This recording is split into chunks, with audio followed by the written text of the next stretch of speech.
picture that one person in your life right now. You know exactly who I'm talking about. Oh, yeah. Everybody has one. Right. The one where just seeing their name pop up on your phone makes your stomach physically drop. It's that instant dread. Exactly. Yeah. You interact with them. Yeah. Maybe it's just a 10-minute conversation at a family gathering or, I don't know, a quick back and forth at the office. Yeah. And you walk away feeling entirely drained. Yeah. You feel exhausted. You feel frustrated. And somehow you're suddenly second-guessing your own memory of how the conversation even went. It is an incredibly heavy feeling. And I mean, almost everyone listening has that person, or they've had to navigate someone like that in the past. For sure. And typically, society trains us to just kind of write off that exhausted feeling. You know, we call it a personality clash. Right. Like, oh, they just have bad vibes. Exactly. We try to brush it off, grab a coffee, and just force ourselves to move on with our day. We treat it like we just need a quick nap to recover.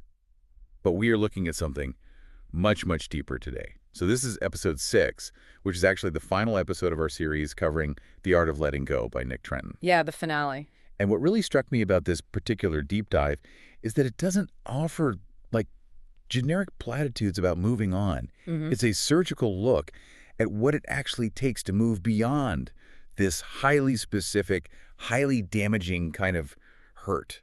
You know, the ultimate act of letting go. And the reason it requires that surgical approach is because this dynamic matters on a strictly biological level. Wait, really? Biological? Yeah, it's not just bad energy. It's not something you're just making up in your head.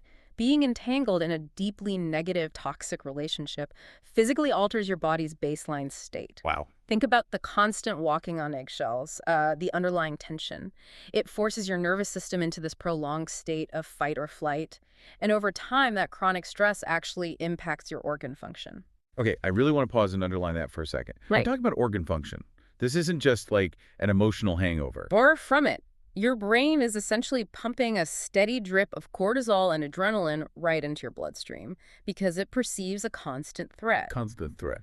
Right. Studies consistently show that people who remain in highly toxic dynamics, and this heavily includes romantic partnerships and marriages, by the way, they're at a measurably higher risk for severe health crises, including heart disease. Heart disease.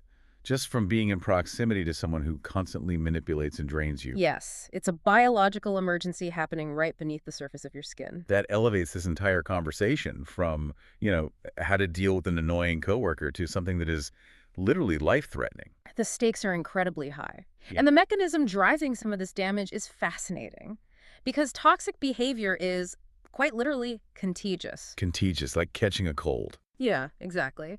We have these things called mirror neurons in our brains. They're basically evolutionary tools designed to help us empathize. They help us bond with our tribe by making us automatically and completely subconsciously imitate the behaviors, the emotional states, and attitudes of the people we spend time with. Wait, let me make sure I'm grasping the reality of this. If I'm forcing myself to endure someone who's constantly negative, someone who uses passive aggression to manipulate situations, my brain is secretly wiring itself to mirror that exact toxicity. Without your permission, yes. Oh, wow. The brain doesn't filter out the negative traits when it mirrors. The negativity, the cynicism, the manipulative tendencies, they slowly seep into your own baseline attitude. It is terrifying. Right. You might notice yourself becoming more defensive with other people, or maybe you catch yourself using a passive-aggressive tactic that your toxic friend always uses. Emotions are highly contagious pathogens in that way. So it's like catching a virus. Right. But instead of a cough, you catch their toxicity. Yeah. But I have to challenge the logic here, because this is where the human element gets really confusing for me. If this person is literally increasing my risk of heart disease, and if my own brain is betraying me by adopting their terrible traits, if it's really that glaringly obvious and destructive, why on earth do we stay? Well, I mean, if a stove is burning us, we pull our hand away. Why don't we run for the hills the second we meet someone like this? because toxic people do not present themselves as a burning stove. Ah, good point. They are absolute masters of masking their intentions, and they often prey on your best qualities. They don't walk into your life and announce their plan to dismantle your mental health. Right, they don't wear a villain cape. No, not at all. They prey on your goodwill, they weaponize your empathy. They're incredibly skilled at manipulating early interactions to create this false sense of intimacy and trust. It feels incredibly similar to like a terrible auto-renewing subscription that you feel too guilty to cancel. Oh, that's a great way to look at it. You sign up because the initial offer looks amazing. They're charming, they make you feel seen. Then the hidden fees start popping up. The service gets awful. They start taking way more energy than they give. Yeah. But every single time you finally build up the courage to hit that cancel button, they offer you 1 free month. They say all the right things, they apologize, and you think, okay, maybe it will actually get better this time. That analogy perfectly captures the architecture of the classic abuse cycle.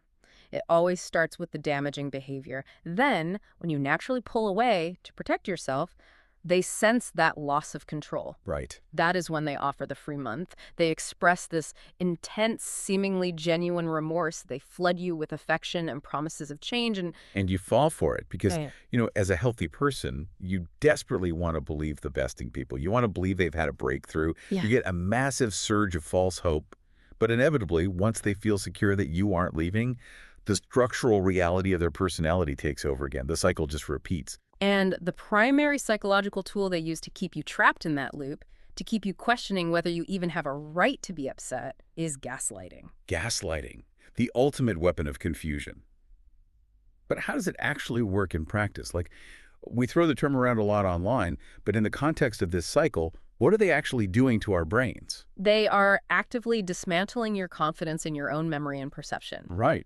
When you confront them with something they did, they don't just deny it, they deflect responsibility and twist the narrative so aggressively that the conversation becomes a debate about your grip on reality. Oh. They might say, you're remembering that entirely wrong.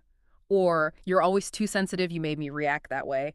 Over time, they chip away at your self-esteem until you genuinely start wondering if you are the toxic one. So, if you manage to see through the gaslighting, if you recognize you're trapped in this loop and you decide you have to cancel the subscription to save your own health, it seems like it requires moving from passive avoidance to taking very calculated action. It requires setting firm boundaries, and this is where most people struggle the most. Yeah. The context of your relationship dictates the degree of distance you need to create. You don't always need to orchestrate a massive cinematic confrontation. Often, the most effective approach is simply pulling back on the amount of time and energy you offer. You just quietly become less available. The silent fade out, just gray rocking them until they lose interest. Precisely. But in other situations, especially where there are deeper entanglements, formally drawing a hard emotional or physical line is completely necessary. Just say it out loud. Right. You have to clearly inform them that the nature of your dynamic is changing, and their behavior must change if they want any access to you at all. But if you're going the route of formally drawing that boundary, there's a trap here that almost everyone falls into because of our own desire to be understood. Oh, absolutely. When you set that hard line, the instinct is to over-explain. We feel this overwhelming need to provide a 10-page essay detailing exactly why we're pulling away, hoping they'll finally have an epiphany and understand our pain. And over-explaining is a fatal error in these dynamics. Yeah. When you give a toxic person a detailed list of your reasons, you think you're seeking closure. What you're actually doing is handing them ammunition. A toxic person views an explanation as an invitation to negotiate. They will take your 10-page essay and debate every single point, turning your boundary into a courtroom trial where you are suddenly the defendant. Because to them, your boundary is just an opening offer. Exactly. So the alternative is keeping it incredibly sterile. You just state the consequence. Yeah. I will not tolerate you speaking to me that way. If you raise your voice, I'm hanging up the phone. Yes. And then the hard part, you have to actually hang up the phone. You have to enforce the consequence immediately without further debate. But you must mentally prepare yourself for the fallout because toxic people despise boundaries. They view them as an insult to their control. When you put that limit in place, they will retaliate using a highly predictable psychological framework known as FOG. FOG. Fear, obligation, and guilt. The unholy trinity of emotional manipulation. That's a great way to put it. The moment the boundary drops, they deploy the FOG. They'll try to instill fear, perhaps the fear that they'll ruin your reputation or the fear of being entirely isolated. Right. They'll heavily lean on obligation, weaponizing every favor they have ever done for you to make you feel indebted, and they will flood you with guilt, projecting the narrative that you are a cold, selfish person for abandoning them in their time of need. It is brilliant in the most malicious way possible because it uses your own conscience against you. And if the FOG doesn't force you to drop the boundary, they pivot to a more insidious tactic. The camel's nose. Yes, the camel's nose. It's a fantastic metaphor for how boundaries erode over time. It comes from the old proverb that if you let a camel poke its nose into your tent, it's really only a matter of time before the entire massive animal is inside with you. Right. Toxic people will rarely try to bulldoze a firm boundary all at once. Instead, they constantly subtly try to renegotiate the edges of it. They don't ask to move back in. They just ask for a tiny, seemingly harmless exception. Like, I know we aren't speaking, but I just need to ask you one quick question about this shared bill. Yep. Or, Can we just grab a 5-minute coffee? Just 5 minutes, I promise. and the moment you grant that inch, the structural integrity of your boundary collapses. They aren't actually asking about the bill. They're testing the perimeter of your resolve. Esting tenses. Exactly. That's why defending the boundary is infinitely harder than drawing it. For anyone who naturally leans toward people-pleasing, holding that line against the camel's nose will make you feel intensely guilty at first. But surviving that guilt without caving, that is where actual psychological growth happens. Let's shift the perspective, because this brings up something fascinating about the aftermath. Yeah. Let's say you survive the FOG. The camel is out of the tent. The boundary is holding firm, and you've physically removed this person from your life. Yeah. But internally, you are a complete mess of anger. You're carrying around all this furious residue. So I want to ask you, the listener, a really uncomfortable question. Why does holding a grudge feel so incredibly good? It's an addictive feeling. We don't like to admit it, but simmering in resentment has a very distinct psychological payoff. It feels like armor. You lie in bed having these imaginary arguments with them where you are perfectly articulate, you completely destroy their logic, and you feel entirely justified. It feels like you're winning. It feels like winning because a grudge provides a powerful sense of moral superiority. Right. When you hold on to that intense anger, you're creating a psychological dynamic where you are the flawless victim and they are the absolute villain. That anger acts as a synthetic shield. Your brain convinces you that as long as you stay furious, you can protect yourself from ever being fooled or hurt by them again. But the flaw in using anger as a shield is how incredibly heavy it is to carry everywhere you go. I mean, a grudge isn't a passive thing. It requires a massive amount of active energy. You have to constantly feed it. You do, because beneath the anger is usually a profound sense of inadequacy or humiliation about being mistreated. Yeah. To soothe that pain, you have to constantly seek validation. You recount the story of what they did to you to anyone who will listen over and over again, trying to get them to confirm that you were wronged. Even if you manage to go months without thinking about it, a single small trigger can instantly reignite the entire physiological stress cycle. Which means they still have total control over your nervous system. You've cut them out physically, but mentally they're living rent-free in your head. Exactly. It brings to mind that realization that holding onto a grudge is exactly like drinking poison and hoping it hurts the other person. That gets right to the core of the paradox. You're the one metabolizing the stress hormones. You're the one suffering the sleep loss and the anxiety, while the person who actually harmed you is likely outliving their life, completely unbothered and unaware of your internal war. Which forces us to confront the most misunderstood concept in this entire journey. Yes. Forgiveness. Yep. Before we even talk about how to do it, I feel like we have to completely dismantle what we think forgiveness means. Because the way culture teaches it is actually quite damaging. It really is. We're taught that forgiveness is an interpersonal transaction. We need to clearly state what it is not. Okay. Forgiveness is not excusing their toxic actions. It does not mean you have to call them up and reconcile. It does not require you to be in the same room as them ever again. And it absolutely does not mean that what happened was acceptable. That is a massive paradigm shift. Because the fear holding most people back is that if they forgive, they are letting the abuser off the hook. You aren't letting them off the hook. You are taking yourself off their hook. I love that. Forgiveness is a unilateral act of mental health. It's an internal decision to stop punishing yourself with your own thoughts. It's basically giving up the demand for a better past. So if we look at the actual reality of getting there, the chronological journey of trying to heal, it starts with a phase that sounds completely counterintuitive. You actually have to deep dive into the wound. You can't just slap a positive vibes bandage over it. No, you cannot heal what you refuse to map out. You have to develop profound insight into the damage. This means sitting down and being brutally honest about how this person's actions impacted your life, your career, your self-worth. You have to give specific names to the negative emotions. We're talking about the 4 Ds of forgiveness here. Exactly. So that's the deep diving phase. And once you do that, you hit the crossroad. The second D is deciding. You have to actually make the conscious decision to let the resentment go, which, I mean, it feels incredibly unfair. It feels like surrendering. Yeah, it does. But it's the ultimate acceptance of reality. You're accepting that no amount of present anger will change the historical facts of what they did. But deciding to forgive is one thing. The actual execution of it requires something much more demanding. The doing phase. And this is where I think most people hit a wall, because it requires perspective taking. Yeah.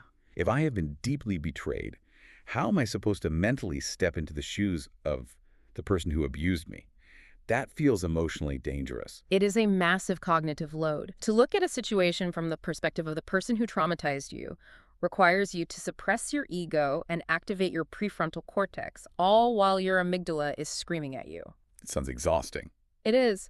You're trying to understand their motives, not to excuse them, but to realize that their actions were likely born out of their own profound damage and dysfunction.